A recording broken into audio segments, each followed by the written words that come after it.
At the hospital, a doctor wonders why an x-ray was ordered just because a man was bitten on his hand. He asks Nurse Anna to find this patient, so she checks the system and discovers he's been sent to intensive care, which is also strange for just a bite. After her shift is over, Anna goes home to her husband Luis. Because they spend the night getting busy in the shower, they don't notice that a TV show is interrupted to announce a special news bulletin. The next morning Luis wakes up when he notices the neighbor Vivian standing outside the room. When she steps into the light, Luis is horrified to notice blood all over her face. He tells Anna to call an ambulance and approaches the girl to help her, only for Vivian to suddenly bite his neck. Anna rushes to push Vivian into the corridor while Luis collapses on the bed, but Vivian still tries to attack again. A terrified Anna immediately locks the door before checking on her husband, covering his wound with a pillowcase. Then she tries to call the emergency line, but a recording says all circuits are busy. As Vivian continues to pound on the door, Luis dies on the bed but just for a second. He wakes up as a zombie and attacks Anna, who manages to push him off and grab the car keys before he starts throwing the furniture around. Anna runs to hide in the bathroom, accidentally falling into the tub. Next she tries to open the window, but it's stuck. At that moment the house goes silent, so she approaches the door and says her husband's name. Luis responds by bursting through the door, so Anna tries the window again and this time manages to open it. As she climbs out, Luis tries to grab her, so she kicks him off before jumping out of the house. On the streets people are running and panicking. Many houses are on fire and explosions can be seen in the distance. Anna tries asking a neighbor for information, but the man tells her to stay away while threatening her with a gun. Suddenly an ambulance runs over him and leaves without checking on him. When Luis comes out of the house too, Anna quickly gets in the car, only for Luis to jump on it and punch the window. Thankfully he falls off when Anna begins driving away. It's difficult to drive through town because other drivers are acting crazy and people sometimes throw themselves at the cars asking for help. The radio host tells people to stay inside and lock all doors and windows. He also announces that not even military bases are safe. Eventually Anna reaches the hallway, where more crashes and explosions are happening. Anna screams when someone suddenly opens the door to grab her, pushing the guy off as she tries driving away again. In the struggle the car goes off the road and crashes against a tree.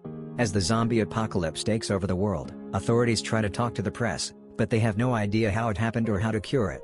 Soon people are rioting on the streets asking for the government to do something, only for the military to take over cities to try to control both humans and zombies. Hospitals are at full capacity and buildings are blowing up every day. When Anna wakes up, she's found by police officer Kenneth, who makes her say something to confirm she's human. They leave together and come across 3 other survivors, who open fire until they realize they are zombies. The trio has tried multiple roads and they're all taken by zombies, so everyone agrees to go to the mall instead. While they're trying to break the door, a bunch of zombies come closer, so Kenneth shoots the lock and they can get inside. Before they can close the door, a zombie manages to grab it, but Kenneth quickly kicks him back and the door is finally shut. Afterward they turn on the lights. They find themselves in a store with locked doors, so they throw a toilet at the window to go into the mall itself. While Anna washes all the blood off in a fountain, they check the front doors and confirm these are closed as well. Andre and Michael volunteer to check the other entrances while the rest of the group keeps an eye on the front. At the back exit, Andre is startled by a zombie pressed against the glass, but thankfully it's shatterproof. At the arcade, Michael grabs a big hammer from a game before following some noises behind a door. A zombie jumps out and tackles him to the ground, so the hammer falls and breaks. Michael manages to keep the zombie's mouth away from him and grabs the broken hammer handle to stab the creature through his head. Back at the main entrance, a zombie appears and grabs Andre's pregnant wife Luda. Kenneth hits the creature with his gun, so the zombie attacks him instead, pushing him into the fountain and causing Kenneth to scratch his arm. As they fight in the water, Anna picks up Kenneth's fallen gun and shoots the zombie. It only hits his shoulder, but it's enough to create an opening. The trio begins running and reunites with the guys to get in the elevator. When they reach the upper floor, they're blocked by 3 armed guards who want them to leave. After a short argument, Anna convinces them to let them stay, but the guards take their weapons. On the TV, they watch the chaos, death, and destruction that has taken over the world. They also learn that the only way to kill zombies is to attack their brains. An officer mentions Fort Pastor is safe and Kenneth recognizes it as the place where his brother works. Andre takes Luda to the bathroom and discovers she has a cut on her arm, but since it's small he thinks it's nothing. Anna searches for a first aid kit and ends up having a breakdown, but she puts herself together to take care of Kenneth's wound. Michael points out they should board up any weak spot in the mall and paint a sign on the roof in case rescue helicopters fly by. The guards go downstairs and find the twitching zombie in the fountain. He used to be a guard too, but now his friends have no choice but to shoot him in the head. Then they go around the other stores and shoot every zombie they find. Moments later the guards throw the zombie bodies off the roof while the others finish their SOS signs. At this height they have a good view of the whole town and notice zombies everywhere. When they hear some shots, they use binoculars to discover Andy on the roof of his gun store. He's holding a sign that says he's alone, but he puts it down to point at something in the sky. There's a helicopter passing by and the group starts waving their arms, yet the chopper ignores them and flies away. Michael thinks they should do something because help won't be coming, but Andre thinks the helicopter will come back. Kenneth doesn't care about their argument because his only goal is to reach Fort Pastor to find his brother. Meanwhile, the guards watch TV and hear a pastor say the zombies are a punishment sent by God for humanity's sins. The next morning, everyone is woken up by the mall's automatic timers that turn on all the lights and music. The TVs only show static, which means the signal has gone down. Guard Terry goes looking for the control unit and is seen by Anna, who convinces him to open the store so her group can go to the bathroom. Terry makes it to the control unit and turns off the music before checking the security cameras, only to discover there's a truck coming to the mall. When Terry tells the others, everyone rushes to the roof and they discuss what to do. Anna says they should welcome all survivors, but CJ and Bart don't want to trust strangers. Terry disagrees with his friends, so Michael and Kenneth take the opening to punch the other two guards and disarm them. While Terry leads the guys to the mall cell, Anna and Luda make a sign to guide the truck to the back entrance. However, the vehicle starts going in reverse and crashes against the building, so Andre and Michael have to go out to fight the zombies to help. They shoot every creature that gets too close, killing quite a few of them until they run out of bullets and have to run back inside. Thankfully, the survivors on the truck are fine. They push the vehicle against the mall on purpose so they could climb on it and go inside without being exposed. Once everyone is inside, Anna announces she'll check them for injuries, including a very sick woman that they're pushing around on a wheelbarrow. Kenneth wants to take the truck to Fort Pastor, but Steve and Norma explain they come from there and it's been overtaken by zombies too. A frustrated Kenneth goes to the roof, where he sees Andy asking for information. Using another sign, Kenneth tells him that the fort is gone and no help is coming. Andy responds with sarcasm, which makes Kenneth chuckle. Meanwhile, Anna is taking care of everyone's injuries. Terry checks on the sick woman, who suddenly passes away. Anna confirms it after checking her pulse and covers her with a blanket, only for the woman to suddenly sit up. The group starts running when they realize she's become a zombie and Anna grabs a fire poker, so when the woman comes too close she stabs her in the eye. Having seen this woman change and remembering her own husband, Anna tells the others that getting bitten by a zombie is what triggers the transformation. Frank has been bitten and Anna wants to quarantine him, but Michael thinks they should kill him before he transforms and Kenneth agrees. Anna runs ahead to warn Frank and his daughter Nicole asks for mercy, but her pleas are ignored. She's given a moment to say goodbye, then Frank is taken to a closed room where Kenneth waits for him to turn to confirm their theory before shooting him in the head. Days begin to pass so the group tries to keep themselves entertained. Kenneth plays chess with Andy by writing their moves on the signs, Bart and CJ play cards in the cell, Anna likes watching movies with Michael, Nicole and Terry bond while looking at the stars, and Steve gets dirty with Monica when he's not playing golf on the roof. The balls sometimes hit the zombies outside, since the crowd forming at the mall's entrance gets bigger every day. The group often writes requests on the signs and Andy shoots the zombies they asked for. One night the survivors are having dinner and sharing stories about the people they lost when the power goes out. Andre rushes to check on Luda, who has been very sick, so he's tied her to the bed. 4 men go looking for the generator and notice blood on the walls. There's something moving in the darkness, so the group gets ready to shoot until they discover it's just a dog. Michael calls him over and the animal appears to be good, but then he starts barking. Suddenly a zombie appears on the ceiling and jumps on Bart to bite his neck. All the noise gets the attention of more zombies, who show up at the end of a corridor. The group immediately begins running, but it's too late for Bart, who is left behind his zombie food. Kenneth and Michael open a gate for them to cross and CJ hits a zombie in the face so they can close it again. They put a padlock on the door for extra security before they open fire to kill the zombies trying to climb over the gate.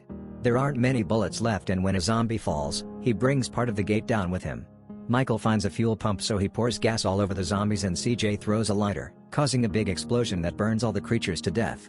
Back to Andre, he watches Luda take her last breath and kisses her goodbye. When he checks the pregnant belly, he's shocked to see the baby still moving.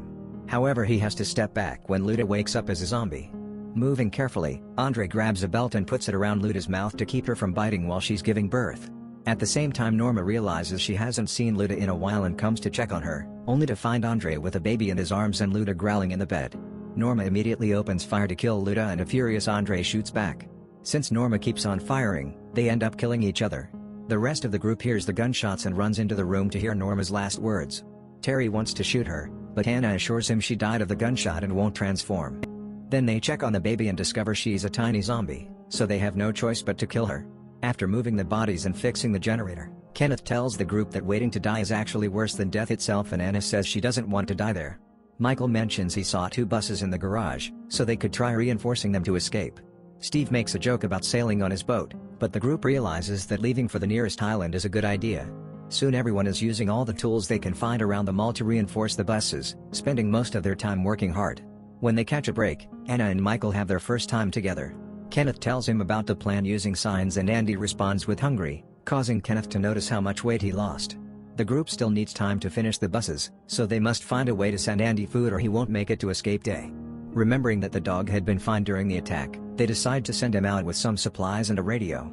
Their theory is confirmed when the dog runs among the zombies without getting attacked. However, when Andy opens the dog door, the zombies try reaching inside. Andy immediately shoots them off and closes the door again. But when he grabs the radio, he tells the group that he's been bitten. Nicole freaks out and gets on the truck to drive to the gun shop to rescue the dog. She parks it right in front of the door and goes inside the building while the zombies climb on the vehicle. The group hears Nicole rescuing the dog on the radio while Kenneth checks the store roof, only to discover Andy is already a zombie and his sign only has bloodstains. More guns too. They enter the sewers after leaving Steve at the door as a guard. After a long walk, they come out in the middle of the street, where they immediately have to open fire to keep the zombies at bay. Kenneth manages to kill several enemies, but a zombie pulls the gun from his hands in the process. The guys climb into the truck to make it to the other side and enter the store through the dog door, closing it right before the zombies can reach them. Afterward, they grab as many guns as they can carry and follow a blood trail on the floor until they find Andy pounding on a door. Kenneth apologizes to his friend before shooting him in the head to finally rescue Nicole. They need a good plan to be able to go back, so CJ goes to the roof and throws a fuel tank which he shoots to make it explode. While the zombies catch on fire, the group uses the distraction to run through the street, shooting any creature that isn't burning until they make it back to the sewers. A few zombies push Tucker and cause him to fall into the hole, so he ends up breaking a leg. CJ tells the others to keep moving while he stays to help Tucker. Soon the zombies are jumping into the sewers too, so CJ shoots a few of them before giving Tucker the guns. That way CJ can drag him through the ground while Tucker shoots at the incoming attackers. Unfortunately, there are too many of them and they reach Tucker anyway to start eating him. Tucker asks his friend to end it, so CJ shoots him in the head before running to join the others. Eventually the group makes it to the mall door, but Steve isn't there to open the door. The zombies are starting to climb the stairs and the men open fire until Anna shows up to let them in. They can't close the door again because the zombies are holding it, so the team can only run. Once they reunite with the other survivors, the group plus the dog rush to the elevator and close the doors before the zombies can reach them. They make it to the garage and insult Steve when they find him there. The group splits into two to get on the buses and finally leave the mall by bursting through the garage gates. The zombies immediately surround the vehicles, making it hard to move. The survivors open fire through the windows and Steve even uses a chainsaw to kill a few zombies. Since the crowd is still too thick to move through, CJ throws another fuel tank and shoots it to create a new explosion that easily opens the way. Kenneth notices a zombie hanging on a bus and makes a sudden turn to try to throw him off, which makes Glenn fall with a chainsaw on top of Monica. The other survivors come to pick up his friends and Anna is devastated to discover the chainsaw has killed both Monica and Glenn. When she turns around, a zombified Steve tries to attack her, so Anna shoots him in the head. Terry kills the zombie that came with the bus, and the shots attract the attention of a horde. The guys open fire to buy some time because Anna is behind taking the boat keys from Steve's body. She shoots a few zombies too, and thanks to her friend's backup, she reaches the bus. Michael pulls her in and CJ kills the creatures at the door so they can finally close it. The bus takes off at full speed and goes through a gate to reach the pier. It almost falls into the water, but luckily it gets stuck on the edge. The survivors immediately start running toward the boats while the zombies make it to the area too. Unfortunately, CJ is soon surrounded, so he shoots his last fuel tank to bring down all the enemies, dying in the process. The rest of the group gets ready to go, but Michael announces he can join them because he's been bitten. He says goodbye to Anna and pushes the boat, so once his friends are at a safe distance, he self-deletes with a shot. In the end, Anna, Kenneth, Nicole, Terry, and the dogs survive. While sailing, they find a boat with a zombie inside and quickly kill it. Many days later, when their boat runs out of fuel and the food is rotting, they finally make it to an island only to discover it's full of zombies too.